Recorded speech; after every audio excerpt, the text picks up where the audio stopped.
Taiwan has been invaded, and this is not clickbait. The Chinese island really has been invaded by the United States. An invasion is when troops from one country get their boots on and go violate agreements in another country.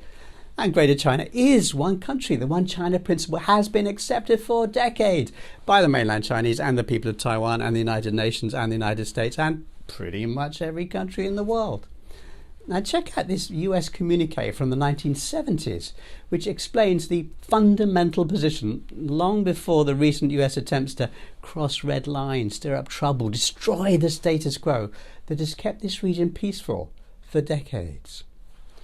The United States acknowledges that all Chinese on either side of the Taiwan Strait maintain there is but one China, and that Taiwan is a part of China.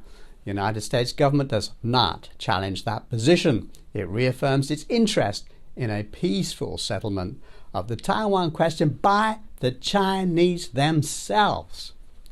Now that's the status quo position, the stance agreed by mainland people and Taiwan people and the world in general. At that time, America pledged it would not stir up trouble in the region by encouraging division, sending in troops, arming the island, making official visits. In recent years, it's done all four things repeatedly. Now, I could give you a very long list of examples, but I'll just offer two. 3 years ago, Taiwan people said that the US had sent troops to their island. In November 2020, the Pentagon denied it.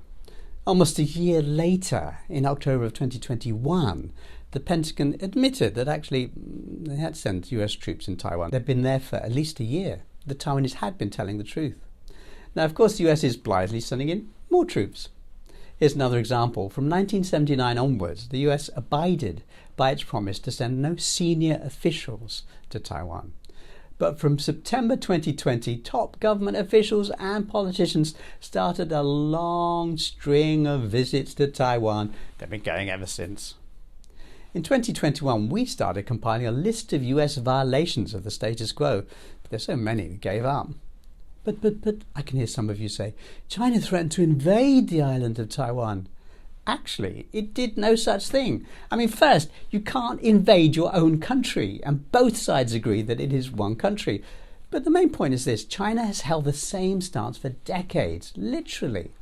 It says it will take military action if someone, read the Pentagon or its agents in Taiwan, upsets the status quo by making the island declare independence. But its preference was eventual reunification. Deng Xiaoping wrote that policy, and it says in print that the country will wait for full reunification, whether it takes 100 years or 1,000 years.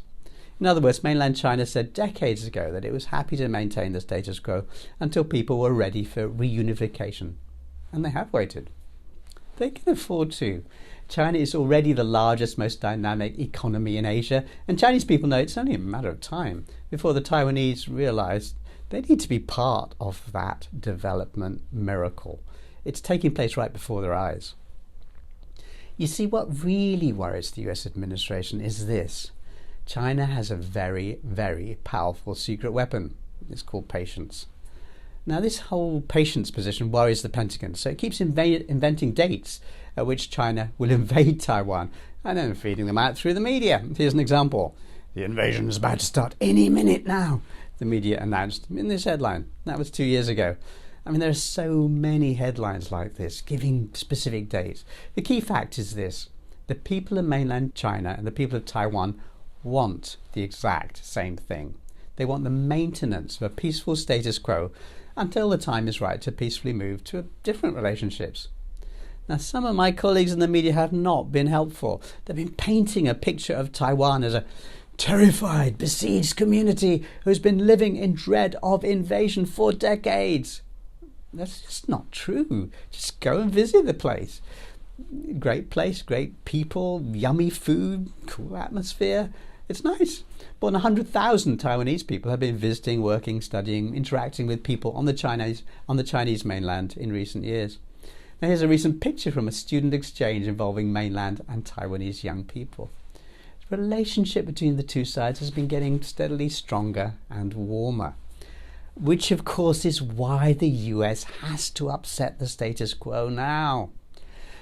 But even now, with all the let's prepare for war talk from the media in the West and Australia, there are now 10 active air routes between Taiwan and cities on the Chinese mainland. And the ferry connections are increasing too. A peaceful future is coming into view.